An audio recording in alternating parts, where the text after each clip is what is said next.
கர்த்தருடைய வார்த்தை நேராக கடந்து போகலாம். ஏசாயா 41 அதிகாரம் 10வது வசனம். நீ பயப்படாதே, நான் உன்னுடனே இருக்கிறேன். திகையாதே, நான் உன் தேவன்.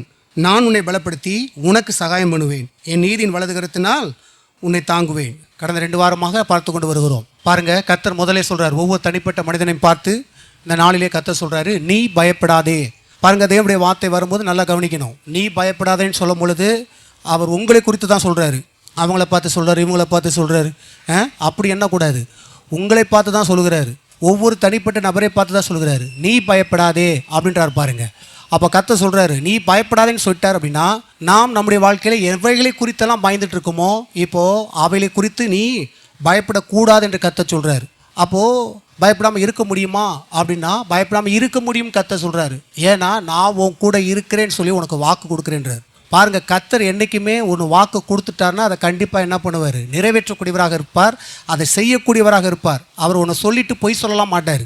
அவர் சொல்லிட்டார், என்ன சொல்லி? பயப்படாத, நான் உன் கூட இருக்கேன்னா கர்த்தர் சொல்கிறார், நான் கூட இருக்கிறத நீ முதல்ல புரிஞ்சுக்கோ.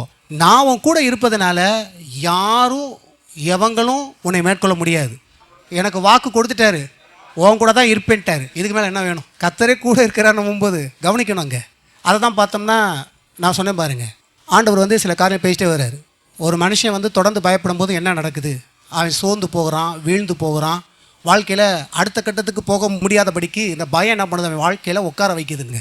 அப்போ கர்த்தர் சொல்ற, வாழ்க்கையில் எப்படிப்பட்ட பிரச்சனை இருந்தாலும் நான் உன் கூட இருக்கிறேன், நான் உன்னை ஜெயிக்க பண்ணுவேன், நான் எல்லா தடைகளையும் உன்னை தாண்ட பண்ணுவேன், கூட இருந்தே ஒன்றை நான் நடக்க பண்ணுவேன். தண்ணீர்கள் நடந்தாலும் மூழ்கி போவதில்லை, அக்னி நடந்தாலும் வேகாதிருப்பாய், அக்னி ஜுவாலை உன் பேரிலே பற்றாது.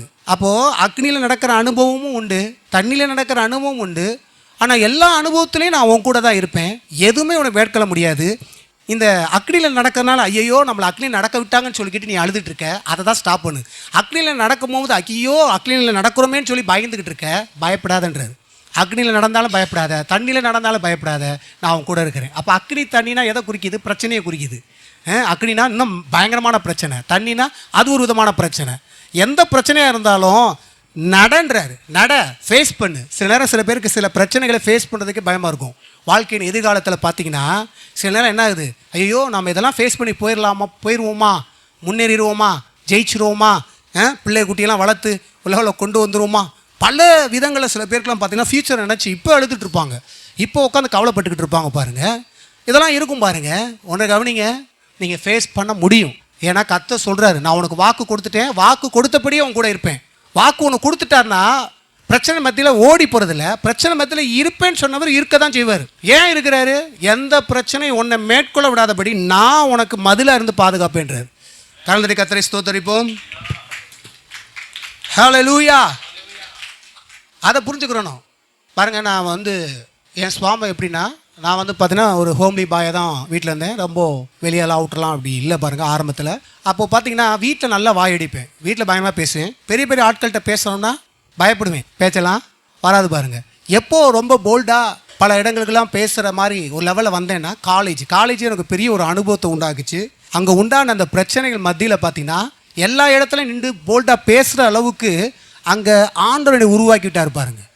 அப்போது நான் சொல்லி, ஆண்டவரே நீங்கள் இருக்கீங்க, என்னை பற்றி உங்களுக்கு தெரியும், கோவம் வந்தால் என்ன மாதிரி பேசுவேன்னு உங்களுக்கு இவர் ஏதாவது சொன்னார் நினச்சிக்கோங்க, அப்புறம் நான் இப்படிலாம் பேசுவேன், நீங்கள் தான் பார்த்துக்கிறணும் அப்படின்ட்டு ஒவ்வொரு விஷயமாக போகும்போது பார்த்தீங்கன்னா ஒவ்வொரு விஷயங்களையும் பார்த்தீங்கன்னா எல்லாரோடையும் பேசுகிறதுக்கு, போல்டாக பேசுகிறதுக்கு அப்படியே கர்த்தர் அந்த சூழ்நிலையை என்னை உருவாக்க ஆரம்பித்தார். புரியுதுங்களா?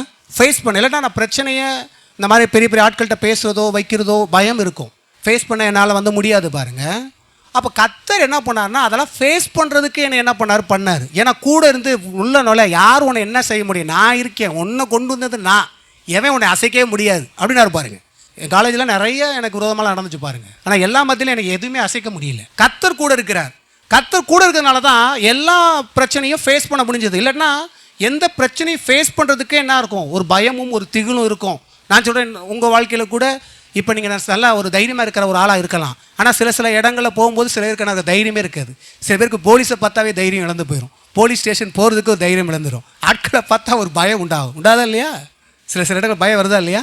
ஆனால் எந்த இடத்துல எங்கேயும் போய் ஃபேஸ் பண்ண முடியும்னா நான் சொல்கிறேன், கர்த்தர் கூட இருக்கிறார், உங்களால் ஃபேஸ் பண்ண முடியும். ஏன்னா அவர் நமக்கு பாதுகாப்பு. ஹல்லேலூயா.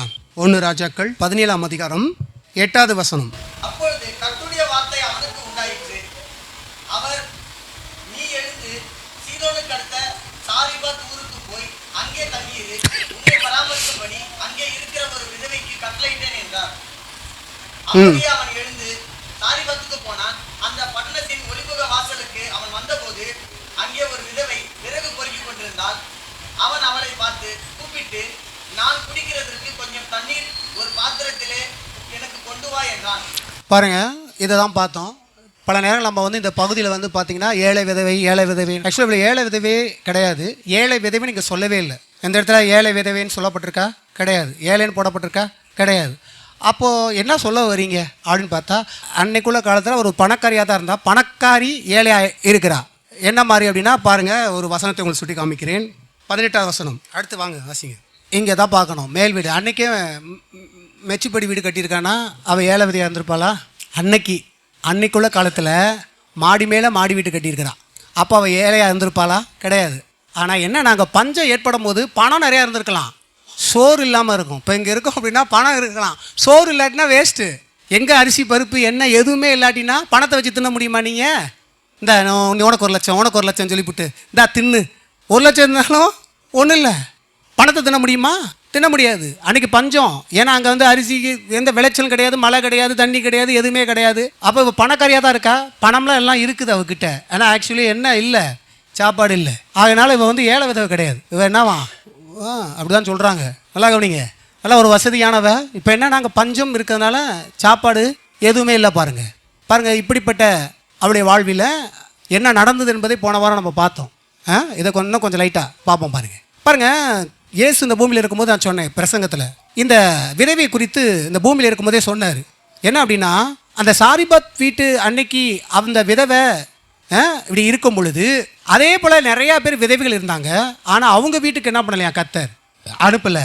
இவ வீட்டுக்கு மட்டும்தான் கர்த்தர் என்ன பண்ணார், அனுப்பினார். எல்லாருக்கும் தேவைகள் இருந்தது, எல்லாரும் பட்னியாக இருந்தாங்க, சாப்பாடு இல்லாமல் இருந்தாங்க. எத்தனையோ குடும்பங்கள் சாப்பாடு தண்ணி இல்லாமல் இறந்து போச்சு.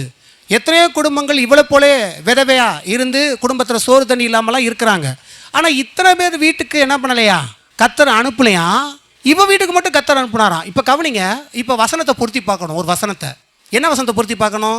தேவனை குறித்து சொல்லுது. என்ன சொல்லுது? தேவன் மனிதனிடத்தில் பாரபட்சம் பார்க்குறவர் இல்லை. கடவுள் எப்படிப்பட்டவரான்? ஒருத்தவனை ஒரு மாதிரியும் இன்னொருத்தவனை இன்னொரு விதமாக பார்க்குறதில்ல. பெற்றோர்கள் தான் சில நேரம் பார்த்துடுறாங்க. புரியுதுங்களா?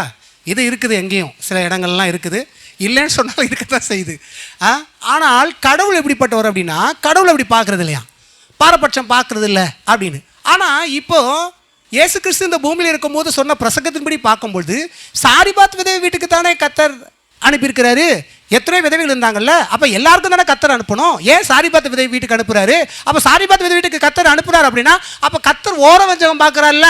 மனுஷனிடத்தில் பாரபட்சம் பார்க்கலன்னு சொல்லும் போது இங்கே பாரபட்சம் பார்க்குற மாதிரி தானே இருக்குது. இல்லைங்க, நான் சொல்ல புரியுதா இல்லையா? அப்படி கிடையாது. ஏன்னா இங்கே அதை தான் பார்க்கணும். ஏன் அத்தனை பேர் கஷ்டப்பட்டாங்க, அத்தனை பேர் வீட்டுக்குள்ளே போகலை, ஆனால் இவங்க வீட்டுக்கு மட்டும் ஏன் உள்ளே அனுப்புனார்னா அதைத்தான் போன வரேன்னு சொன்னேன். என்ன அப்படின்னா, இவளுடைய நடக்கையை கொஞ்சம் பார்க்கணும், இன்னும் கொஞ்சம் ஊற்று பார்ப்போம். ஏன் கர்த்தர் அங்கே அனுப்புனார் அப்படின்றத கவனிக்கணும்.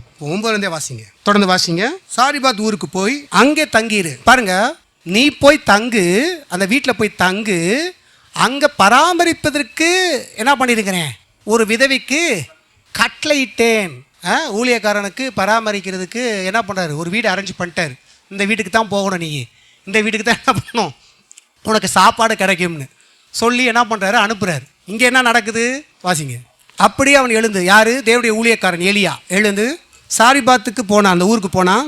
அவன் வந்தபோது அங்கே ஒரு விதவை விறகு பொறுக்கி கொண்டிருந்தால் அவன் அவளை பார்த்து கூப்பிட்டு, இங்கே தான் கவனிக்கணும். இப்போ இங்கேனா கர்த்தர் என்ன சொல்லி அனுப்புகிறாரு, கர்த்தர் சொல்லி அனுப்புறதுக்கும் இங்கே நடந்துட்டு இருக்கிற விஷயத்துக்கும் சம்மந்தம் எதாவது இருக்குதா?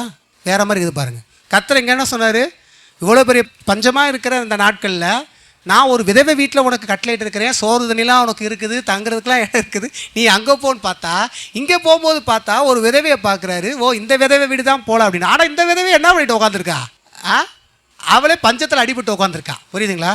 இவளே என்ன பண்ணிட்டு இருக்கா, பஞ்சத்தில் அடிபட்டு என்ன பண்ணிட்டு இருக்கா.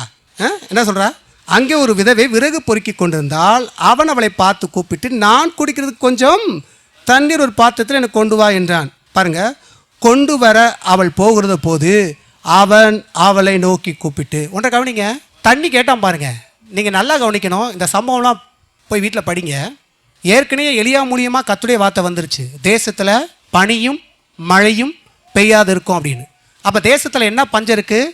உணவுக்கு பஞ்சம், தண்ணீருக்கு பஞ்சம். நல்லா கவனிக்கணும். எனக்கு பஞ்சம், குடிக்கிற தண்ணிக்கும் பஞ்சம், சாப்பிட்றதுக்கும் பஞ்சம். சரி, இப்போ இவன் எந்த சூழ்நிலை போய் அங்கே போய் கேட்க போகிறான்? தண்ணியே வந்து பார்த்திங்கன்னா பல அமௌண்ட்டு, அன்னைக்கு இவ்வளோ ரேட்டில் தண்ணி வாங்கணும் அப்படின்னா எக்கச்சக்கமான அமௌண்ட்டாக இருக்கலாம். அல்லது அமௌண்ட்டு கொடுத்தாலும் தண்ணி கிடையாது, காசை கொடுத்தா கூட தண்ணி நிறைவே தர மாட்டான். ஏன்னா அப்படிப்பட்ட பஞ்சம் தான் அங்கே நடக்குது. இப்படின்ற பட்சத்தில் ஒரு ஊழியக்காரன் போய் என்ன பண்ணுறான்? ஃபஸ்ட்டு இவ விறகு பொறுக்கி கொண்டிருக்கிறா, கூப்பிட்டு எனக்கு கொஞ்சம் தண்ணி கொண்டு வா. கஷ்டம், பிரச்சனை, தண்ணி எங்கேயுமே கிடைக்கல. அப்போ தண்ணி எவ்வளோ காஸ்ட்லியாக இருக்கும், தங்கத்தை காட்டிலையும். ஏங்க இப்போ தண்ணியே இங்கே கிடைக்கல, புரியுதுங்களா? தண்ணி குடிக்கிறதுக்கு கூட இப்போ சில தேசங்கள்லாம் பார்த்தீங்கன்னா பயங்கரமாக கஷ்டப்பட்டு தண்ணிக்கு கூட எப்படி இருக்காங்க பார்த்தீங்களா? அதை கண் முனக்கு கொண்டு வாங்க. அது ஆப்பிரிக்கா அதில் பாருங்கள். அப்படிப்பட்ட அந்த தண்ணி பஞ்சத்தில் உங்கள்கிட்ட என்ன இருக்குது? கொஞ்சம் தண்ணி இருக்குது. நீங்கள் காசை கொடுத்தாலும் நகையை கொடுத்தா கூட தண்ணி கொடுத்துருவீங்களா? இன்றைக்கி நகை பெருசு, பணம் பெருசுன்றோம், புரியுதுங்களா? அன்றைக்கி வந்து நமக்கு தண்ணி, சாப்பாடு எதுவுமே இல்லை, தண்ணி கொஞ்சம் இருந்தால் கூட அது பணத்துக்கு காட்டிலும் பயங்கர வேல்யூ இருக்கும்போது, இப்போ பணம் முக்கியமா தண்ணி முக்கியமானா எது முக்கியம்னுவீங்க? சோறு முக்கியமா, காசு முக்கியமா, வீடு முக்கியமானா எதை முக்கியம்னுவீங்க? ஒரு கை சோறு வேணுமா, வீடு வேணுமா அப்படின்னு கேட்டால் என்ன சொல்லுவீங்க? நானே அடிபட்டு இருக்கேன். அதனால தானே பார்த்தீங்கன்னா யாக்கோபு அண்ணன் ஏசா என்ன பண்ணான்? மிகுந்த பசி, தம்பி என்ன பண்ணுறான்? கூழ் காய்ச்சிட்டு இருக்கான். வந்து அண்ணன் பண்ண கொஞ்சம் கூழு கூட, ரொம்ப பசியாக இருக்கேன். அப்போ புத்திர சேஷ்ட புத்திர பாகத்தை எனக்கு விற்று போடு, மூத்த குமாரன் என்ற அந்தஸ்தை எனக்கு கொடுத்துரு அப்படின்னு நான் பாருங்க. அவன் என்ன பண்ணிட்டான்? நான் ஆளே சாக போகிறேன், இதில் என்ன மூத்த பையன் இளைய பையன் என்ன எண்ணத்துக்கு? போ, அந்த சேஷ்ட புத்திர பாகம் எடுத்துக்கோ. அப்போ சாப்பாட்டுக்காக என்ன பண்ணானா? சேஷ்ட புத்திர பாகத்தை விட்டானா அப்படின்ற மாதிரி இருக்குது பார்த்தீங்களா? அதே போல் பார்த்தீங்கன்னா நம்முடைய வாழ்க்கையில் இந்த மாதிரி பிரச்சனைகள் இருக்கும் பொழுது, உலகமே தண்ணி பஞ்சத்தில் இருக்குது, சாப்பாடு பஞ்சத்தில் இருக்குது. உங்கள்கிட்ட தண்ணி பயங்கரமான ஒரு லெவலில் இருக்குது, ஒரு லெவலில் கொஞ்சமாக இருக்குதுன்னு வச்சுங்களேன். இதுக்கு மத்தியில் இப்போது ஒரு ஊழியக்காரன் உங்கள் வீட்டுக்கு வராப்புல வந்துட்டு என்ன பண்ணுறாரு சொல்லும்போது உங்களை பார்க்குறாரு, பாட்டு என்ன பண்ணுறாரு? கொஞ்சம் தண்ணி கொண்டு வா அப்படின்னா நீங்கள் தண்ணி தருவீங்களா? இதுதான் கேள்வி. ஏன்னா இவளுக்குள்ளே சில விஷயம் இங்கே ஒளிஞ்சிருக்குது. சும்மா இவள் வீட்டுக்கு அனுப்பல ஆண்டவர். அங்கே அனுப்பியிருக்கிறாருன்னா அங்கே சில குவாலிட்டி இருக்குது. நிறைய பேர் குடும்பங்களை ஏன் ஆண்டவருடைய மிராக்கள் அங்கே காண முடியலன்னா அங்கே சில குவாலிட்டி இல்லை. இங்கே சில குவாலிட்டி இருக்குது பாருங்கள், உள்ளே இருக்குது பாருங்கள். என்ன குவாலிட்டின்னு பாருங்கள். அவளுமே சாக போகிற ஸ்டேஜ், கடைசி ஸ்டேஜில் தான் இருக்கா. அந்த ஸ்டேஜில் தண்ணியும் இருக்குது. கேட்ட உடனே போய் கொண்டு போகிறதுக்கு போகிறா பாருங்கள். நீங்கள் நானும் அதை செய்வோமா? நானே சாக போகிற ஸ்டேஜில் இருக்கும்போது இவன் பெரிய எந்த ஊழியக்காரன், எப்போ ஊழியக்காரன் வேணால் ஒன்றும் வேணாம், நீங்கள் பாட்டு போயிட்டு வாங்கப்பா அப்படின்னுவோம். சொல்லுவோமா சொல்ல மாட்டோமா? ஒத்துக்கிறணும், கடவுள் இங்கே இருக்கிறாரு. இருக்கும்போதே நம்ம யோசிக்கிறோம் 1000 முறை. இப்போ நானே உங்கள்கிட்ட வந்து கொஞ்சம் தண்ணி கொண்டு வாங்க அப்படின்னா கொடுப்பீங்களா? இப்போ வரைக்கும் தண்ணி கொடுப்பீங்க. ஃபஸ்ட்டு கூலிங் வேணுமா, ஹாட் வேணுமா, ஜூஸ் வேணுமா, அது வேணுமா, இது வேணுமான்னு கேட்பீங்க. இப்போ ஃபுல்லாக பஞ்சமாக இருக்கும்போது தண்ணியா போயிட்டு வாங்க அப்படின்டுவோம். யாராக இருந்தாலும் இவற்றை இருக்க குவாலிட்டி என்ன அப்படின்னா, நல்லா கவனிங்க. தண்ணி கேட்ட உடனே கேட்குறது யாருன்னு நம்மளுக்கு தெரியும், ஊழியக்காரன். அப்போ என்ன பண்ணுறா? இருக்கிறதுல கொஞ்சம் போய் எடுக்க போகிறா பாருங்க தண்ணியை. அவள் கொடுக்குற மனமுடையவளாக இருந்திருக்கா, அதான் மேட்ரு. நான் சொல்கிறேன், கொடுக்குற மனம் உள்ளவங்க என்றைக்குமே பிழைத்திருப்பாங்க.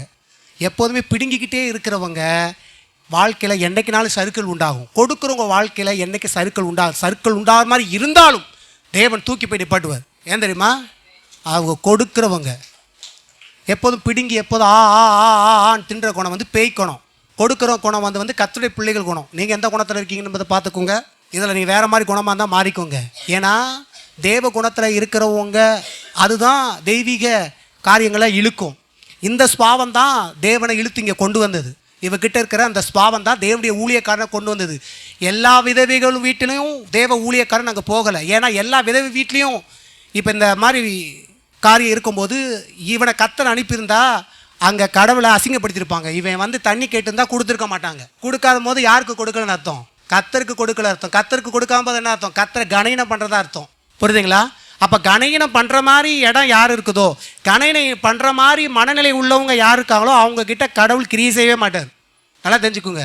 நீங்கள் என்றைக்குமே கடவுளை பணத்துலேயோ பொருளாதாரத்துலேயோ கொடுக்குறவங்களா இருப்பீங்க அப்படின்னா கடவுளை கனப்படுத்துறதுக்கு சமானம்.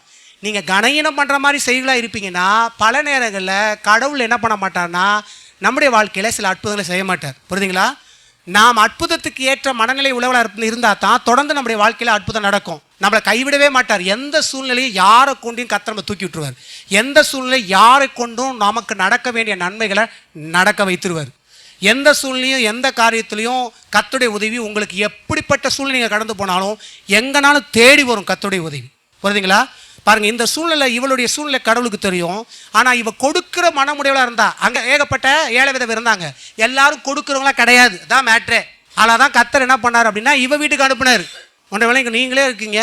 இப்போ உங்களுக்கு தெரியும், இப்போ உங்கள் சொந்த பந்தங்களை எடுத்துக்கோங்க. யார் செய்வாங்க, யார் செய்ய மாட்டாங்க. யார் வீட்டுக்கு போனால் டீ கிடைக்கும், யார் வீட்டுக்கு போனால் டீ கிடைக்காது. யார் வீட்டுக்கு போனால் மதிப்பு உண்டு, யார் வீட்டுக்கு போனால் மதிப்பு கிடையாது. தெரியுமா தெரியாதா? அப்போ யார் வீட்டுக்கு போவீங்க? மதிப்பு கொடுக்குற வீட்டுக்கு தானே போவீங்க. யார் உங்களை கவனிக்கிறவங்க வீட்டுக்கு தானே போவீங்க. உங்களுக்கு கொடுக்குறவங்க செய்கிறவங்க வீட்டுக்கு தானே போவீங்க. நம்மளே இவ்வளோ அறிவிந்தா இப்போ கடவுளை எப்படி அனுப்புவார் சொல்லுங்கள்? கடவுள் எப்படி அனுப்புவார்? கொடுக்கிறவர்களும் செய்கிறவர்களும் கடவுளை கனம் பண்ணுவர்களை கர்த்தர் விடவே மாட்டார். அதுதான் இங்கே ரகசியமே. சும்மா கிடையாது. எல்லாருடைய வாழ்க்கையில் அது சும்மா எல்லாம் அப்படியே வந்துடுது இல்லை. கடவுள் பார்க்கிறார் ஒரு மனிதனுடைய மனநிலை என்ன. ஒரு மனிதனை கர்த்தர் ஆசீர்வதிக்கும் போது இவருடைய மனநிலை எந்த லெவலில் வளர்ந்து போகுது, அடிமட்டத்தில் போகுதா மேல் மட்டத்துக்கு போகுதா. ஒரு மனிதனுக்கு கர்த்தர் ஆசீர்வதித்து பொருளாதாரத்தில் செழிப்பு எல்லாமே கொடுக்கும் பொழுது அவன் எப்போதுமே கொடுக்கிறவனாக பகிர்ந்து தரவனாக நல்ல செழுமை உடையவனாக இருக்கிறானா, அல்லது எப்போதுமே குறுகிய மனப்பான்மை தான் தனக்கு நான் கொடுக்கவே மாட்டேன் வாங்கிக்கிட்டே இருப்பேன் அப்படின்ற ஒரு மனநிலை இருக்கிறானா? பாருங்க, இப்படிப்பட்ட மனநிலைகளோட கர்த்தர் இருக்கவே மாட்டார். நல்லா தெரிஞ்சுக்குங்க. கடவுள் கூட உங்களோட இருக்கலாம், ஆனால் கிரியை செய்ய மாட்டார். உங்கள் வாழ்க்கையில் தேவன் செயல்படவே மாட்டார். ஏன்னா பொல்லாத சுபாவத்தில் இருக்கிற மனிதனோடு கர்த்தர் வேலை செய்ய மாட்டார், பிசாசு தான் வேலை செய்யும். நான் எனக்கு தெரிஞ்ச எல்லா ஊழியர்களும் நான் பார்க்கும்போது பார்த்தீங்கன்னா ஒரு சிங்கிள் டீ வாங்குறதுக்கு பலமுறை யோசிப்பாங்க. நான் பார்த்துருக்கேன். நானும் எங்கே போனாலும் வாங்கி கொடுத்துருவோம் பாருங்க. பார்க்கவே மாட்டேன். அப்போ அதை தான் ஆண்டவர் சொன்னார், பற்றியா அதனால தான் உங்ககிட்ட இருக்கு அவங்க கிட்டே இல்லை. உனக்கு ஏன் நடக்குதுன்னா அதுதான் காரணம். ஏன் அவங்க நடக்கலை? சிங்கிள் டீ வாங்கிறதுக்கு பலமுறை யோசிப்பாங்க பல பாஸ்டர். ஒரு ஆஃபரிங் கொடுக்கறதுக்கு பலமுறை யோசிப்பாங்க. புரியுதுங்களா? ஒரு சில கஷ்டப்பட்டாலும் செய்ய மாட்டாங்க பாருங்கள். அப்போ அவங்க வாழ்க்கையில் ஏன் அங்கே வந்து அதிகமான பணத்தில் வந்து வீழ்ந்து போயிருக்கிறாங்கன்னா கர்த்தர் எனக்கு சொன்னது அதுதான். என்ன அப்படின்னா அவங்க பாருங்கள் எப்போதுமே வாங்குற மாதிரியே இருக்கான் பாரு, அவன் செய்ய மாட்டான் பாரு அப்படின்னு அவர் பாரு. கர்த்தருக்கு ஸ்தோத்திரம். கர்த்தர் இதெல்லாம் எனக்கு கற்றுக் கொடுக்கலன்னா என் வாழ்க்கையில் நான் வந்து ரொம்ப கஷ்டப்பட்டுருப்பேன். என் வாழ்க்கையில் எத்தனையோ சூழ்நிலை கடந்து போகும்போதெல்லாம் ஆண்டவர் வந்து பார்த்தீங்கன்னா என்ன அளவுக்கு செழிப்பாக நடத்துறாரு. யாருக்கிட்டே கடன் வாங்காத அளவுக்கு இது வரைக்கும் லோன் எதுவுமே கிடையாது என் பேரில். போய் செக் பண்ணி போய் பாருங்கள், கிடையாது. ஏன் எப்படி? ஏன்னா இந்த வார்த்தையில் நடக்கிறோம்.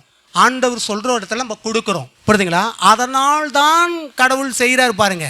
எப்போ பார்த்தா எவன்கிட்ட பிடுங்கலாம், யாரை ஏமாற்றலாம், எவனை பிரெயின் வாஷ் பண்ணலாம், எப்படிலாம் சொல்லி எப்படிலாம் ஏமாற்றி இவன்கிட்ட பணத்தை பிடுங்கலாம். அப்படி இருந்தோம்னா கர்த்தருக்கு அந்த ஸ்வாவம் பிடிக்காது. கெட்ட ஸ்வாவம். நல்லா தெரிஞ்சுக்குங்க. நம்ம ஒருத்தவங்களை பிரெயின் வாஷ் பண்ணி வாங்குறதோ ஏமாற்றி வாங்குறதோ, நீங்கள் கூட உங்களுக்குள்ளே இந்த மாதிரி மனநிலை இருந்து நீங்கள் ஆஃப்டர் ஒரு பணத்துக்கு வந்து இந்த மாதிரி பண்ணிட்டு இருந்தீங்கன்னா அது கெட்ட மனநிலை. தேவனுக்கு அது சுத்தரவு பிடிக்கவே பிடிக்காது. அது உங்களுக்கே ஆப்பு வைக்கும் கடைசி. பாருங்கள், எப்போதும் கொடுக்குற மனநிலையா, எப்போதும் ஷேர் பண்ணுற மனநிலையா, எப்போதும் தரக்கூடியவர்களாக இருக்கிறவங்க தான் கர்த்தருடைய பிள்ளைகள். நீங்கள் தேவனுடைய பிள்ளையாக இருப்பீங்கன்னா கொடுக்குறவங்களா தான் இருப்பீங்க. முதல்ல கடவுளை கனம் பண்ணுவீங்க, ரெண்டாவது கடவுளுடைய ஊழியனை கனம் பண்ணுவீங்க, மூணாவது மக்களை கனம் பண்ணுவீங்க. இப்படி தான் வரும் பாருங்க. இவங்க கையில் என்றைக்குமே வந்து பார்த்தீங்கன்னா இல்லைன்னு சொல்ல முடியாது. எப்படினாலும் பணம் வரும், எப்படினாலும் கடவுள் வந்து சந்திப்பார் பாருங்க. ஏன்னா இவங்க விதைச்சிக்கிட்டே இருக்கிறாங்க. விதைக்கிறவன் கண்டிப்பாக அறுப்பான். பாருங்கள், இவ குணநலன் நல்லா பாருங்கள். இவ ஏற்கனவே கொடுக்குற மனநிலை உள்ளவளாக இருந்ததுனால தான் கொடுக்க முடிஞ்சிச்சு. இவ வேறு மாதிரி இருந்தால் இப்போ கொடுத்துப்பான்னு இவ இருக்கிற நிலை வேறு மாதிரி இல்லை. சில பேரை பார்த்தீங்கன்னா கஷ்டத்தில் இருப்பாங்க பாருங்கள். கஷ்டத்தை மத்தியும் நாங்கள் கஷ்டப்படுறேங்க, காணிக்க போட கூட எனக்கு காசு இல்லைங்கன்னு வாங்கி பாருங்க. ஒன்றை விளங்கிக்கோங்க, கஷ்டத்தின் மத்தியிலையும் நீங்கள் உங்ககிட்ட என்ன இருக்கோ அதை நீங்கள் வந்து போடுறது தான் ஆசீர்வாதமே. அப்போ தான் உங்களுடைய தரித்திரமே நீங்கும். இதுதான் கடவுள் கற்றுக் கொடுத்தது. நிறைய பேர் நினைப்பாங்க அவங்ககிட்ட இருக்கு போடட்டும், அவங்ககிட்ட இருக்கு போடட்டும். ஒன்றை விளங்கிக்கொள்ளுங்க, கஷ்டத்தின் மத்தியில் ஒரு மனிதன் கர்த்தருக்கு வந்து போடுறான் பார்த்தீங்களா, அப்போ தான் அவன் தரித்திர நிலையே மாறும். இதுதான் கர்த்தர் எனக்கு கற்றுக் கொடுத்தது. ஒன்றை விளங்கிக்கோங்க, எப்போதுமே வந்து பார்த்தீங்கன்னா சில நேரம் நான் கேட்பேன், என்ன ஆண்டவர் எப்போ பார்த்தாலும் இருக்குன்னு போய் பேச மாட்டேங்க, எங்கிட்டயே போய் கொடுன்றீங்களே ஆண்டவர்னுவேன். இப்போ கர்த்தர் சொல்கிறார், உன்ட்ட ஏன் நான் கொடுக்க சொல்கிறேன்னா அந்த வருது பற்றியா, அதுதான் என்னுடைய மிராக்களை உனக்கு நான் காமிக்கிறேன், அவனுக்கு காமிக்கல. கொடுக்குற மனநிலை உள்ளவனாக தான் நீ எப்போதும் இருக்கணும். என்னைக்கு நீ அடைக்கிறனா இருக்கவே கூடாதுன்னு சொல்லி தான் கர்த்தர் எனக்கிட்ட பேசினது. ஏன்னா முன்னாடி என் மனநிலை வேறு. ஆரம்பத்தில் இந்துவில் இருக்கும்போது என்னுடைய மனநிலை வேறு. ஏன்னா நம்ம குடும்பத்தில் கஷ்டம் இதெல்லாம் பார்க்கும்போது ₹1 கொடுக்கணும்னா டக்குன்னு கொடுத்துருவோமா சொல்லுங்கள்? பலமுறை யோசிக்க மாட்டோம். ஏன்? நமக்கு பணத்தை பற்றி நமக்கு நல்லாவே தெரியும். பணத்தின் அருமை நமக்கு நல்லா தெரியும். ஏன்னா கஷ்டப்பட்டுருக்கோம். வாழ்க்கையில் கஷ்டம் நஷ்டம் தெரியுது. நம்முடைய தாய் தகப்பன்னு எப்படி கஷ்டப்பட்டு வளர்த்தாங்க, நம்ம எந்த கஷ்டத்து நிலையில் இருந்தோன்றலாம் தெரியும். அப்படிப்பட்ட ஒரு நபர் வந்து பார்த்தீங்கன்னா ₹10 ₹20 எடுத்து செலவு பண்ணோம்னா எனக்கே யோசிப்பேன், எனக்கே யோசிப்பேன் உன்னை வாங்கி சாப்பிட்றதுக்கு. புரியுதுங்களா? எனக்கு நான் வாங்கி மற்ற பசங்களாம் அசால்ட்டாக வாங்கி திம்பாங்க. நான் வாங்கி தின்னதுக்கு அவ்வளோ யோசிப்பேன். ஏன்னா அதை வச்சு மறுபடியும் குடும்பத்துக்கே கொடுப்பேன் கஷ்டப்படுற நேரத்தில். இப்படிப்பட்ட ஒரு நபர் குடும்பத்துக்கு கூட செஞ்சுருவாங்க. ஆனால் வெளியே ஒரு ஆளுக்கு செய்யணும்னா செஞ்சுருவாங்களா? செய்ய மாட்டாங்க. நான் செய்கிற ஆள் கிடையாது. அப்படிப்பட்ட என்ன தான் கர்த்தர் என்ன பண்ணார், மாற்றினார். நீ இது செய்கிறது நல்லதான், ஆனால் நீ எல்லாத்துக்கும் கொடுக்குற மனநிலை உள்ளவனாகவே நீ இருக்கணும் அப்படின்றதுக்காக தான் உனக்கு நான் கற்றுத்தரேன். நீ இதை கற்றுக்கிட்டு நான் வாழ்க்கையில் எந்த சூழ்நிலையும் நீ பணத்தில் வீழவே முடியாது. நான் உங்ககிட்ட எப்போல்லாம் இடைபெறனோ, யாருக்கெல்லாம் எப்போ என்ன கொடுக்கணும்னு சொல்கிறேனோ, நீ என்ன பண்ணணும், அதை கொடுத்தாகணும். ஹல்லேலூயா, ஹல்லேலூயா. கர்த்தர் நல்லவர். Praise God. பாருங்க, அதான் எங்களுக்கு இந்த பையனை வச்சுருவோம், பாஸ்டர் நீங்கள் வந்து அசால்ட்டாக யாரோ ஒன்று 5-10 டபக்குன்னு போட்டு விட்டுறீங்களே அப்படின்னு. ஆனால் என் ஸ்பாவம் உங்களுக்கு தெரியாது.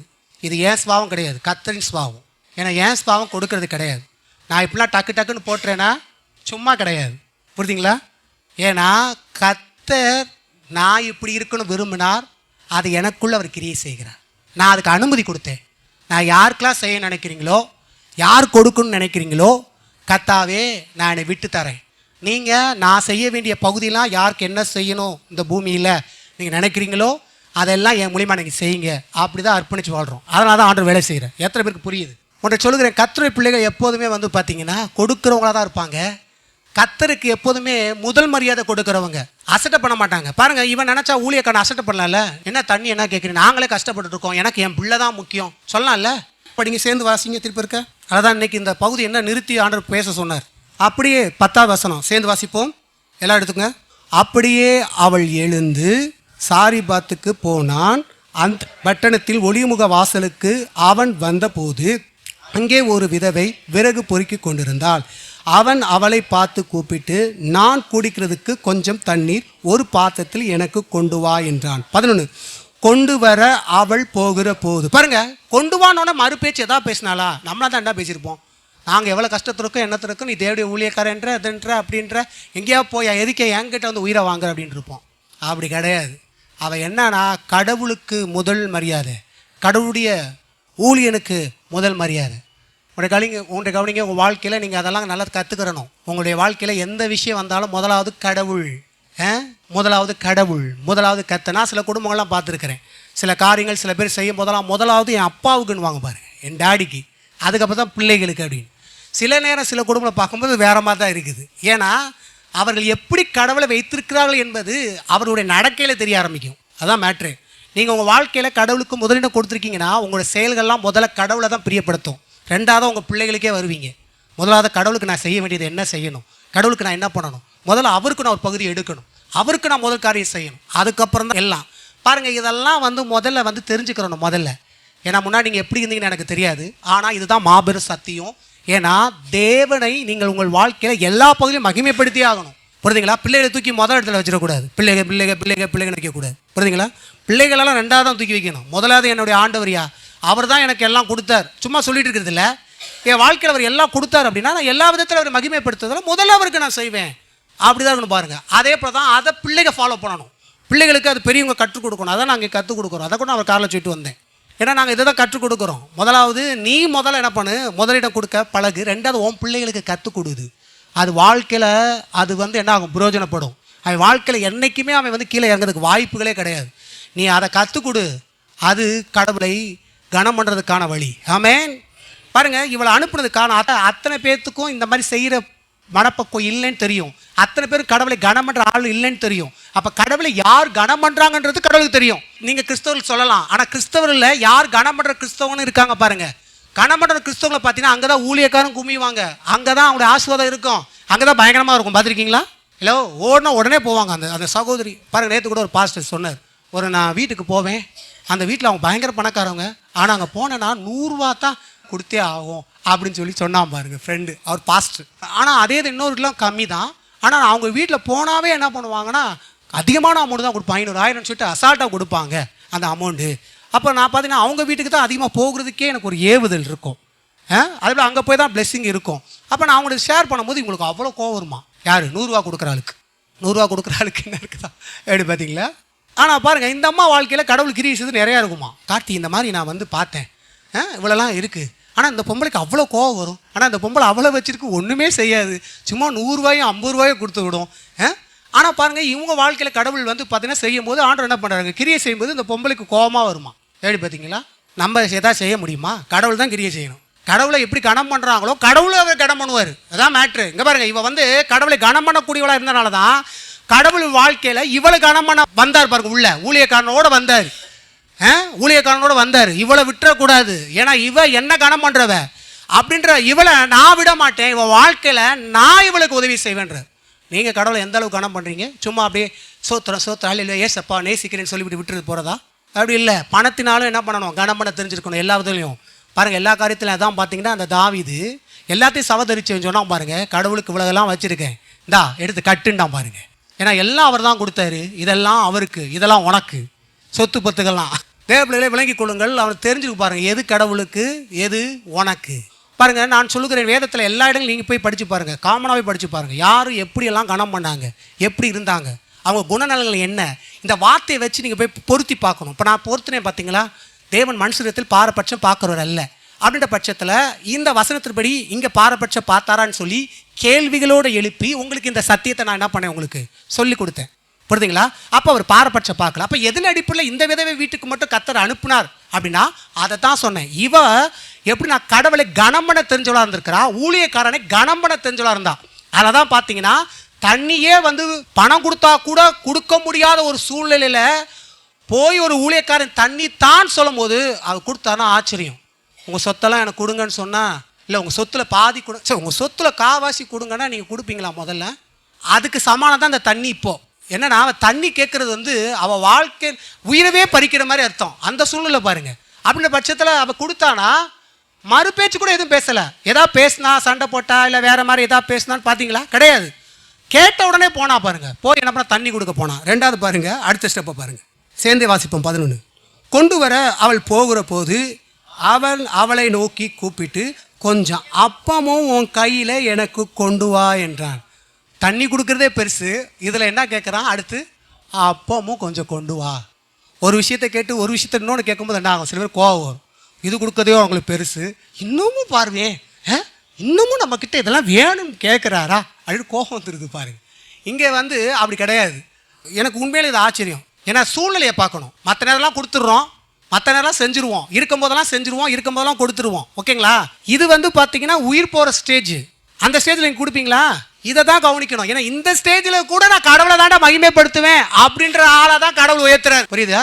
நான் சாகிற ஸ்டேஜில் கூட கடவுள் கொடுத்துட்டு சாகுறேன்டா அப்படின்ற, அது எந்த விதவைக்குள்ளேயும் அந்த இது இல்லை, இவளுக்குள்ளே இருந்துச்சு. அதை தான் பார்க்குறோம் பாருங்க. அடுத்து பாருங்க, அப்புறம் தான் அவள் பேசுகிறா. என்ன பேசுகிறா? அதை கூட தப்பாக பேசலை, உண்மையை பேசுகிறா. 12 சேர்ந்து வாசிப்போம்.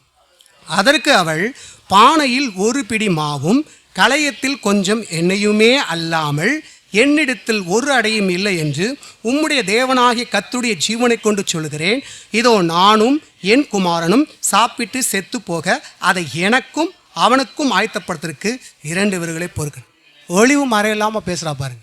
என்னன்னா ஒன்றும் சில இங்கே கேட்குறீங்க, கொண்டு வந்துடுவேன், ஆனால் நீங்கள் பாட்டு நிறையா இருக்குன்னு எதிர்பார்க்காதீங்க. எங்கிட்ட இருக்கிறது கொஞ்சம். உண்மையை பேசினா பாருங்க. அவரை ஏதாச்சும் பொய் சொல்லியிருக்கலாம்ல, ஐயோ இல்லைங்க கொஞ்சம் தண்ணி தாங்க இருக்குது, அட மாவு இல்லை, அது இல்லை, இது இல்லை சொல்லாமா இல்லையா? இன்றைக்கி நிறைய பேர் அப்படி தான் பாருங்கள். கர்த்தருக்கு வந்து செலுத்தணும்னா சில பேர் சொல்லுவாங்க, நாங்கள் கஷ்டப்படுறோம், இப்போ எங்களால் செய்ய முடியாது, எங்களால் காணிக்க கூட போட முடியாதுன்னு பாருங்கள். அது என்னன்னா மறைக்கிறான்னு அர்த்தம். ஆனால் அப்படிப்பட்ட சூழ்நிலை அவன் செய்யணும்னு தான் கடவுள் விரும்புகிறார். ஏன் தெரியுமா? உன் தரித்திரம் மாறணும்னா தரித்திர நிலையில் இருக்கிற நீ போடுன்றாரு.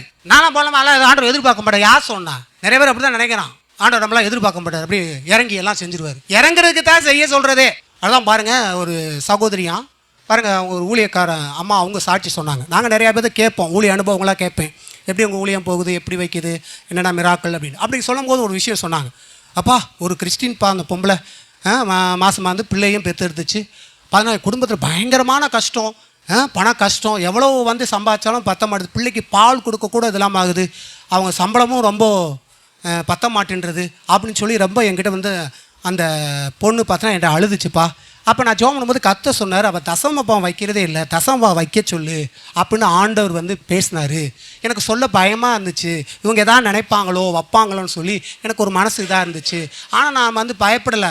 ஏன்னா இப்போ நாம் உண்மையை சொல்லலை அப்படின்னா என்ன ஆயிரும், அப்புறம் எது அற்புதம் நடக்கணும் நம்மள இது பண்ணுவாங்கல்ல. அப்போ என்ன சொல்லிச்சிங்க, வாப்பா நீ தசமானம் எப்படி வைக்குது, நான் பிள்ளைக்கு பால் வாங்குறதுக்கே என்னால் என்ன பண்ண முடியல, மாசமான கொடுக்க முடியல அப்படின்னு நாங்கள் பாருங்க. அந்த ஊழியக்காரம்மா சொன்னாங்களாம், நீ அதை பார்க்கவே பார்க்காத, முதல்ல கடவுளுக்கு செலுத்த வேண்டியதை செலுத்து, அதுக்கப்புறம் எல்லாம் நடக்கும். நீ முதலுக்கு கடவுளுக்கு கொண்டு வந்து போடு, கடவுளுக்கு கொடு, நீ அதிகமாக கொடு, நீ கொடுத்தனா நீ என்ன பண்ண மாட்ட, வீழவே மாட்ட, மாற்றம் உண்டாகும்னு சொன்னாங்களாம். அவங்களுக்கு கொஞ்சம் கசப்பாக இருந்துச்சா, கசப்பாக தானே இருக்கும், கசப்பாக தானே இருக்கும், கசப்பாக இருந்தாலும் கடவுளுடைய இது அதுதான், புரியுதுங்களா? என்ன நினச்சி தெரியும், உடனே அந்த அம்மா கேட்டாங்களாம். கேட்டு பார்த்தீங்கன்னா தசம்பாகத்தை எடுத்து வைக்க ஆரம்பிக்கும் போது பார்த்தீங்கன்னா எங்கிட்ட உங்களுக்கு பணம் வருதான், 1 2 சம்பளம் உயர்வு அடுத்த கட்டத்துக்கு போயிடுச்சான். எப்படி பார்த்தீங்களா? ஜோராக்காரங்க தட்டுவோமா கத்தருக்கு? உன்னை கவனிங்க, கடவுளை மதிக்க கற்றுக்கிறணும், பணத்தினால மதிக்க கற்றுக்கிறணும், அவரை மட்டுப்படுத்தக்கூடாது. கடவுளை நீ ஆசீர்வதித்தான் விருவாயில் சொல்கிறல, ஆசீர்வதித்த கடவுளுக்கு நான் செய்யணும், நான் முதல்ல கடவுளை கனம் பண்ணணும், நான் முதல்ல கடவுளுக்கு கொடுக்கணும், அது என் பிள்ளைகளுக்கும் என்ன பண்ணணும், கற்றுக் கொடுக்கணும். என்றைக்குமே பணத்தில் அவங்க விழுந்தே போக முடியாது. இன்றைக்கி கிறிஸ்தவங்க நிறைய பேர் விழுந்து போது காரணம் தெரியுமா, செய்ய மாட்டாங்க. ஊழியர்கள் நிறைய பேர் பணத்தில் விழுந்து போது காரணம் தெரியுமா, செய்ய மாட்டாங்க ஊழியர்கள். நான் நிறைய பேரை பார்த்துருக்கேன், நிறைய பேர் எனக்கு தெரியும். என் கூட இருக்கிறவங்களும் இன்னும் பார்த்தீங்கன்னா கஷ்டத்துலையும் அங்கிட்ட பிடிக்கிட்டு வந்துடுவாங்க.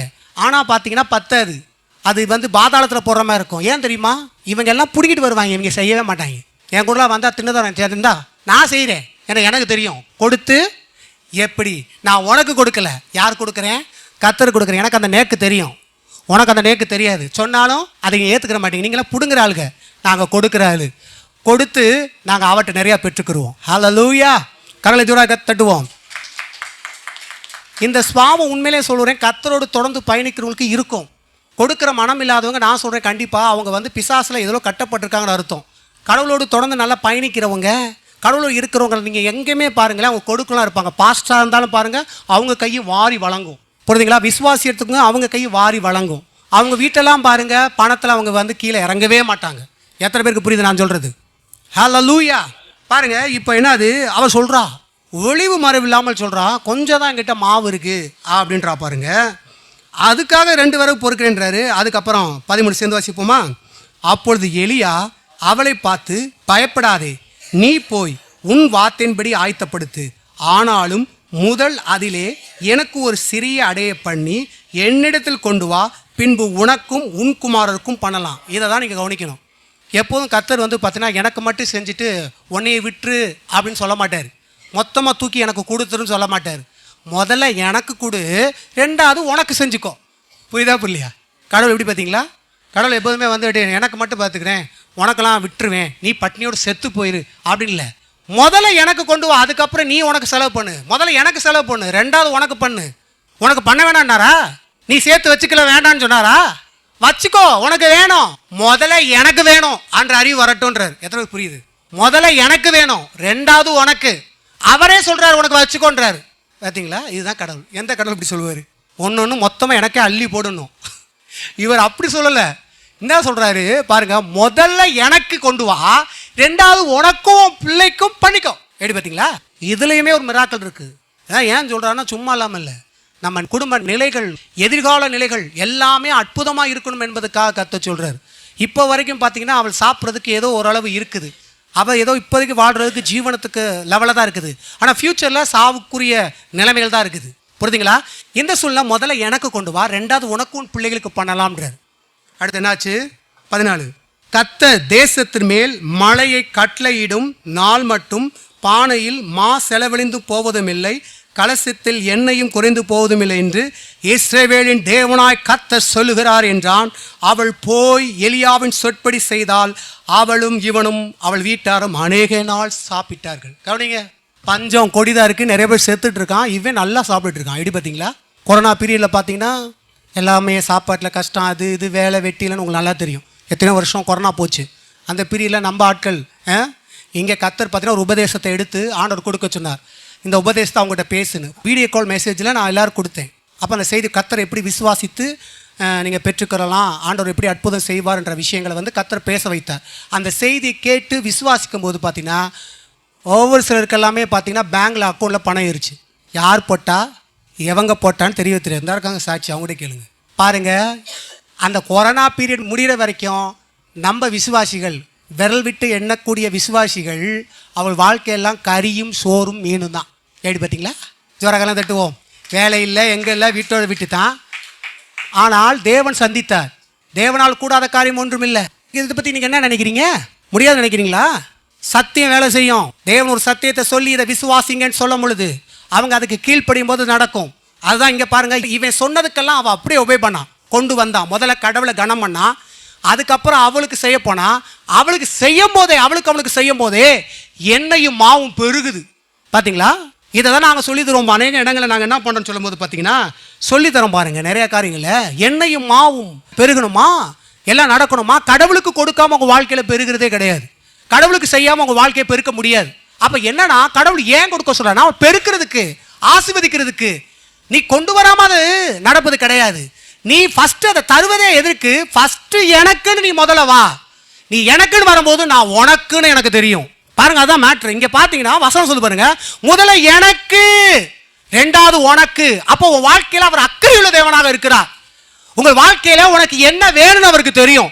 உன் வாழ்க்கையில நீ ஃபியூச்சருக்கும் அற்புத தேவை, ஃபியூச்சர்லயும் உனக்கு சாப்பாடு தேவை.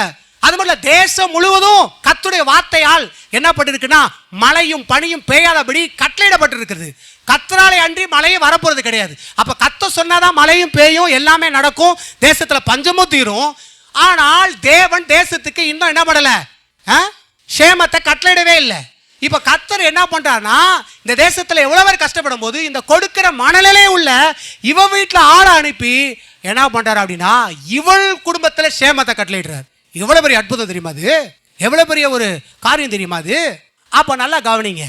இதுல என்ன அப்படின்னு பார்க்கும்போது நல்லா தெளிவா தெரியுது நமக்கு. இங்க மட்டும் இல்லை, இதை வச்சு இந்த வசனத்தை வச்சு எல்லாத்தையும் பொருத்தி பாருங்க, எல்லா இடங்களும் பொருத்தி பாருங்க. நீங்க புதிய ஏற்பாடு வரைக்கும் பாருங்க. இயேசு கொடுங்கள் அப்போது கொடுக்கப்படும், மாமிக்கு குளிக்கு சரிந்து விழும்படி. இந்த வசனத்தை இதில் போட்டு பாருங்க. கொடுத்தாளா இல்லையா? பெருக்கப்பட்டுச்சா இல்லையா? பெருக்கி கொடுத்தாரா இல்லையா? பஞ்சம் தீர வரைக்கும் இவ வீட்டில் பஞ்சம் இல்லையா? உலகம் முழுதும் பஞ்சம், உன் வீட்டில் பஞ்சல. நான் சொல்கிறேன் பாருங்க, இந்த கொரோனால எத்தனையோ பேர் பார்த்தீங்கன்னா சாப்பாடு கிடைக்காம இறந்து போனாங்க, செய்தியெல்லாம் பார்த்தோம். ஆனால் இவர்கள் மத்தியிலையும் கர்த்தர் தம்முடைய பிள்ளைகளுக்கு சேமத்தை கட்டளையிட்டார். இன்னும் நான் சொல்கிறேன், கொடுக்கிற பிள்ளைய வாழ்க்கையில் கடவுளால் அற்புதம் செய்யப்பட்டு நிறைய பேர் நல்லா இருந்தாங்க. அதில் நாங்களும் எங்கள் சபையும் ஒன்று. ஜோரக்கெல்லாம் தட்டுவோமா? எத்தனை கொரோனா வந்து எல்லாரும் வீட்டோட அடைச்சி கிடங்கன்னு சொன்னால் கூட நான் இப்போ பயப்பட போகிறது இல்லை. ஏன் தெரியுமா? நாங்கள் கற்றுக்கிட்டோம் விசுவாச செய்தியை. வேலைக்கு போய் சம்பளம் வந்தால் தான் அதெல்லாம் பண்ண முடியுன்றது நீங்கள் அப்படி போவீங்க, நான் அப்படி போகிறதில்ல. நான் உங்களுக்கு அப்படி கற்றுக் கொடுக்குறது இல்லை. ஏன்னா கடவுளை நம்பி எப்படி வாழ உங்களுக்கு கற்றுத்தரேன். வேலையை நம்பி சம்பாதிச்சு இப்படிலாம் வாழ்ந்துருந்தோம்ல, நீ கர்த்தரை நம்பி எப்படிலாம் வாழலாம். சில நேரம் வேலை இல்லாமல் ஒன்றும் இல்லாமல் வெட்டி இல்லாமல் உங்களுக்கு கிடந்தா கூட எப்படி கடவுள் நடத்துவார் என்பதையும் நான் உங்களுக்கு சொல்லித்தர முடியும் இந்த வேதத்தின் மூலியமா. ஏன்னா இதை தான் கர்த்தனை கற்றுக் கொடுத்தார். அதை தான் நான் உங்களுக்கு சொல்கிறேன் திட்டம் தெரியுமா. கர்த்தரை கனம் பண்ணுறவங்க, கர்த்தருக்கு முதல்ல கொடுக்குறவங்க பணத்தில் எவ்வளோ விதைத்தாலும் நான் சொல்கிறேன் அது திரும்ப பெற்றுக்கிடுவாங்களே தவிர்த்து அவங்க வந்து பெறாமல் போகிறதில்ல. பாருங்கள், நீங்கள் கொடுத்தவங்களை பார்த்தீங்கன்னா அவங்களுக்கு பெருகி தான் இருக்கும், பெருக்கி தான் இருக்கும், அவங்களோட அக்கௌண்ட் கூட தான் இருக்கும், குறைஞ்சி போகிறதே இல்லை. பாருங்கள், அப்படி தான் கர்த்தர் வைத்திருக்கிறார். அப்போ சில பேர் கொடுத்துட்டு என்ன பண்ணணும்னா அடுத்து வந்து வேறு மாதிரி போயிடுவாங்க. அப்படி இல்லை, கொடுக்க கொடுக்க பெருக பெருக இன்னும் அது கொடுக்கறது வந்து பெருகணும். கொடுக்கறத பெருக பெருக இன்னும் கர்த்தர் எல்லாத்துலையும் பெருக்குவார். உங்கள் வாழ்க்கையில் வெறும் இந்த விஷயத்தில் மட்டும் இல்லை, எல்லா ஆசீர்வாதங்கள் பெறுவதிலுமே கொடுப்பில் தான் இருக்குது. இன்றைக்கி நான் இருக்கேன் அப்படின்னா என் வரங்கள் வல்லமே நான் கொடுக்கணும், நான் பயன்படுத்தணும், மக்களுக்கு இந்த பிரசங்கத்தெல்லாம் பண்ணணும். அப்போ தான் இன்னும் எனக்கு செய்திகளை கொடுப்பார். நான் கொடுக்காமல் அடைச்சி வச்சேன்னா அந்த வெளிப்பாடெல்லாம் கிடைக்காது. எத்தனை புரியுது? எல்லாமே கொடுப்பதில் தான் இருக்குது. கர்த்தர் தம்முடைய குமாரன் இந்த உலகத்துக்கு கொடுக்கல அப்படின்னா இன்றைக்கி அநேக குமாரர்கள் பிதாவுக்கு கிடைக்காது. இன்றைக்கி ஆண்டவரை சொந்த ரச்சனை ஏற்றுக்கொள்ளும் போது இப்போ யாருக்கு பிள்ளையாக மாறுறோம்? தேவனுடைய பிள்ளைகளாக மாறுறோமா இல்லையா? இந்த குமாரன் கிடைக்கலனா, குமாரன் இந்த பூமியில் கர்த்தர் விதைக்கலைன்னா நாம் அவருக்கு கிடைச்சிருக்க மாட்டோம். அப்போது பாருங்கள், அந்த விதி அவருக்கும் தான். அவர் கொடுங்கள் அப்போது கொடுக்கப்படும், அமுக்கி குலுக்கி. இப்போ என்ன நடந்துச்சு? ஒரு குமாரனை கொடுத்து இன்னைக்கு அநேக குமாரர்களை கர்த்தர் எடுத்துக்கொண்டார். நீங்கள் நானெல்லாம் யாருடைய குமாரர்கள், யாருடைய குமார்த்திகள்? நீங்கள்லாம் எப்படி இது ஆனோம்? அவருடைய குமாரனை கொடுத்து இப்போ பிதாவுக்கு இத்தனை குமாரர்கள் கிடைத்திருக்குது, இவ்வளோ குமாரத்திகள் கிடைச்சிருக்கு. எவ்வளோ பார்த்தீங்களா? இந்த பிரமாணம் என்னைக்கு வேலை செய்யும்? ஒளிஞ்சே போகாது. விதைப்பும் மறுப்பும் நாள் உள்ளளவும் இருக்கும் என்று தேவன் இந்த பூமியில் கட்டளையிட்டார். அப்படியே தான் நடக்குது பாருங்க. அப்போ பாருங்க, நான் சொல்லுகிறேன், கடவுள் உங்களை நடத்துகிற கடமை இருக்குது. அப்போ கர்த்தர் நடத்துறாரு. இந்த பெண்ணை எப்படி நடத்தினாரு அப்படின்னா, அந்த பெண் வீட்டுக்கு தன்னுடைய ஊழியக்காரனை அனுப்பி வார்த்தையில் கொடுக்குறாரு. அவர் ஒரு பிரசங்கம் பண்ணார். என்ன பண்ணார்? இதை செய், முதல்ல எனக்கு வந்து கொடுங்கள் கொடுக்கப்படும் பிரசங்கம் தான் பண்ணியிருக்கிறார். யார்? எலியா பண்ணியிருக்கிறார். பண்ணியிருக்கிறார் இல்லையா? எப்படி பண்ணார்? முதல்ல எனக்கு, ரெண்டாவது உனக்கு. எப்படி பார்த்தீங்களா? அப்போ ஃபர்ஸ்ட்டுக்கு அவ அதே போல பார்த்தீங்கன்னா அவளுக்கு பண்ணதுக்கு அப்புறம் போய் அவளுக்கு பண்ண பிறகுதான் பெரிய இருக்குது. அதான் என்ன போட்டிருக்க, அவள் சொற்படியே. அதை மட்டும் வாசிக்க முடியும். சேர்ந்து வாசிக்கலாம் அந்த வசனத்தை.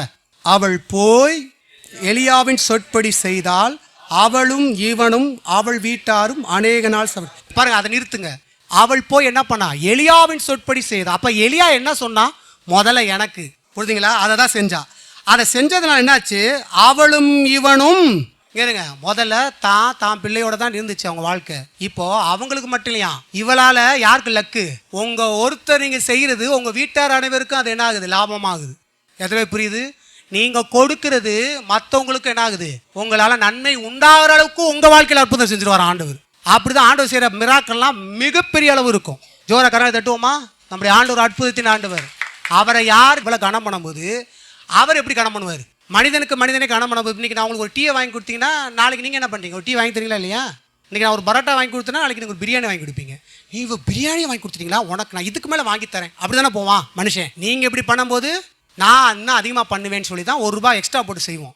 செய்முறை எப்படி பண்ணுறீங்க? ஒருத்தர் ₹100 போட்டால் நீங்கள் 201 போகிறீங்களா இல்லையா? ஏன் போகிறீங்க?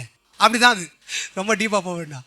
அதே போல தான் என்ன சொல்கிறேன், நீங்களே கடவுளை கனம் பண்ணும்போது உங்கள் தகுதிக்கு உங்கள் லெவலுக்கு நீங்கள் இவ்வளோ பண்ணும்போது, இவ தகுதி இவ லெவல் என்ன, சொற்பமானது, கொஞ்சம். இவ தகுதி என்ன, அன்னைக்கு உள்ள நிலை என்ன, அன்னைக்குள்ள நிலை என்ன, உங்களை காட்டிலே ரொம்ப கீழான நிலை, உங்களையும் என்னை காட்டிலும் கீழான நிலை. அந்த நிலையில தான் அவள் வந்து செஞ்சா. ஆனா அதுக்கப்புறம் என்னாச்சு, ஆண்டவருடைய தகுதியின்படி அவள் செய்யும் போது என்னாச்சு, எங்கேயோ போயிடுச்சு. வீட்டார் அனைவரும் சாப்பிட்ற அளவுக்கு அந்த பஞ்சம் தீர வரைக்கும் வீட்டில் வந்து எண்ணெய் மாவும் குறையலன்னா எடுக்க வந்திருக்குது. ஆகுமா? ஆகும். நடக்குமா? நடக்கும். அப்படிதான் உங்க வாழ்க்கையை கடவுள் செய்ய. அது எப்போ நிறைவேறும்னா, கொடுக்கருடைய வாழ்க்கையெல்லாம் இந்த மாதிரி அற்புதம் தான் நடக்கும். நீங்க எவ்வளவு கொடுத்தாலும் உங்ககிட்ட பணம் தீராது, பணம் பெருகும். நீங்க வேணா செக் பண்ணி பாருங்க. நீங்க இருதயபூர்வமாக நிறைய எல்லாத்துலையும் செஞ்சு பாருங்க. கடவுள் உங்களுக்கு யாரெல்லாம் செய்ய சொல்றாரோ, எப்படியெல்லாம் ஊழியரை தாங்க சொல்றாரோ, ஊழியர்களை தாங்க சொல்றாரோ, மற்றவங்களுக்கு கொடுக்க சொல்றாரோ, யாரா இருந்தாலும் கடவுள் உங்கள்கிட்ட என்ன இடைபடுறாரோ அதை நீங்க செஞ்சு பாருங்க. கடவுள் சொல்லி நீங்களா செய்யறது இல்லை, கடவுள் சொல்லி பாருங்க, பெருகுதாலையை மட்டும் பாருங்க, பெருகும். என்னைக்குமே முதல்ல கடவுளுக்கும் அவருடைய ஊழியருக்கும் செய்ய பழகு. அங்க ஃபர்ஸ்ட் வைங்க. அதுக்கப்புறம் உங்க பிள்ளைகளுக்கு அடுத்தலாம் அப்படி வரணும். முதல்ல கடவுளுக்கு தான் நான் பார்ப்பேன்.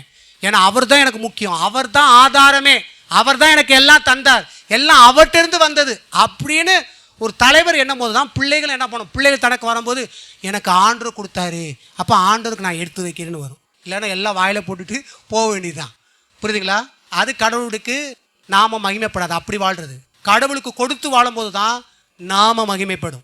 புரியுதுங்களா? நீங்கள் எப்போதும் கர்த்தரை அதை மகிமைப்படுத்த முடியும். உங்கள் வாழ்க்கையில் நீங்கள் கற்றுக்கொண்டீங்கன்னா கர்த்தர் உங்களை கனம் பண்ணுறது இன்னும் பயங்கரமாக இருக்கும். உங்கள் ஜபத்தை கனம் பண்ணுறது பயங்கரமாக இருக்கும். ஏன்னா நீங்கள் கடவுளை கனம் பண்ணுற ஆள், கடவுளை கனம் பண்ணுற ஆள் கடவுளை எப்படி கனம் பண்ணுவார்? என்னை கனம் பண்ணுவதை நான் கனம் பண்ணுவேன் சொல்கிறாரா இல்லையா? அவர் கனம் பண்ணுவார். கனம் பண்ணாரா இல்லையா? அந்த விதவை கனம் பண்ணாரா? அவன் மட்டும் இல்லை, வீட்டாரானவர் அதை படிச்சு பாருங்க. அப்போ எவ்வளோ பேர் சாப்பிட்ருப்பாங்க? இவ்வளோ பேர்னே சொல்லலை. சொந்த பந்தம் நிறையா இருக்கும். இன்னைக்கு தான் குழந்தைக்கு 2-3 பெற்றுட்டு இருக்காங்க. அந்த காலத்தில் எத்தனை பேர் பெற்றுருப்பாங்க? எங்கள் வீட்டிலே கிட்டத்தட்ட நான் 7வது ஆள், மொத்தம் 10 கணக்கு, ஆனால் 7வது ஆள், 3 செத்து போச்சு. இன்னும் அதுக்கு பின்னாடி இந்த காலத்துலாம் போனீங்கன்னா எத்தனை 10, 15, 20, 25 வரைக்கும் பெற்று போட்டுக்கிட்டே இருந்தாங்க. அன்றைக்கி உடம்பு நல்லா இருந்துச்சு. அப்படியே அந்த சொந்த பந்தம் அப்படியே போங்க, எப்படி இருக்கும்? எக்கச்சக்கமாக இருக்குமா இருக்காதா? கும்பிட்டு சாப்பிட்டாங்க. நான் சொல்கிறேன், உங்கள் வாழ்க்கையில் நீங்கள் கடவுளை கனம் இருந்துச்சுன்னா, நான் சொல்கிறேன், தெளிவாகவே சொல்கிறேன், என்றைக்குமே நீங்கள் என்ன பண்ண மாட்டீங்க, ஏழையாக போக மாட்டீங்க, தரித்திரத்தில் போகவே மாட்டீங்க. இதை பிள்ளைகளுக்கும் கற்றுக் கொடுக்கணும். என்றைக்குமே என்ன சொல்லி தரணும் அப்படின்னா, கொடுக்கறத கற்றுக் கொடுங்க. கடவுளை எப்படி கனம் பண்ண கற்றுக் கொடுங்க. நீங்கள் இதை மட்டும் சொல்லித்தாங்க. சொத்து பத்து கொடுக்குறீங்க இல்லையோ, உங்கள்கிட்ட இருக்கிறத வந்து நீ இப்படி பண்ணுப்பான்னு கற்றுக் கொடுங்க. வாழ்க்கையில் நீங்கள் நல்ல நிம்மதியாக கூட மறிக்கலாம். ஏன்னா என் பிள்ளை கண்டிப்பாக தரித்திரம் ஆகாது. ஏன்னா அதுக்கு ஒரு சொல்லி கொடுத்துட்டேன் ஆவிக்குரிய விதியை. கடவுளை எப்படி கனம் பண்ணணும், ஊழியக்கான எப்படி கனம் பண்ண கற்றுக் கொடுத்துட்டேன். அதனால் அவங்க வாழ்க்கை விழுந்தே போக மாட்டாங்க. கடவுள் கண்டிப்பாக அவங்களை கனம் பண்ணுவார். ஏன்னா கடவுளை எப்படி கனம் நான் சொல்லி தரும் பொழுது என் பிள்ளை அதை செய்யும் போது கடவுள் எப்படி கனம் பண்ணுவார் என்பதை நான் சொல்லி கொடுத்துருக்கேன். அவர் கனம் பண்ணுறது மிக பயங்கரமாக இருக்கும். ஜோர கனம் தட்டுவோமா? கர்த்தர் உங்களை ஆசீர்வதிப்பாராக. எல்லாம் எழுப்பி நிற்போம்.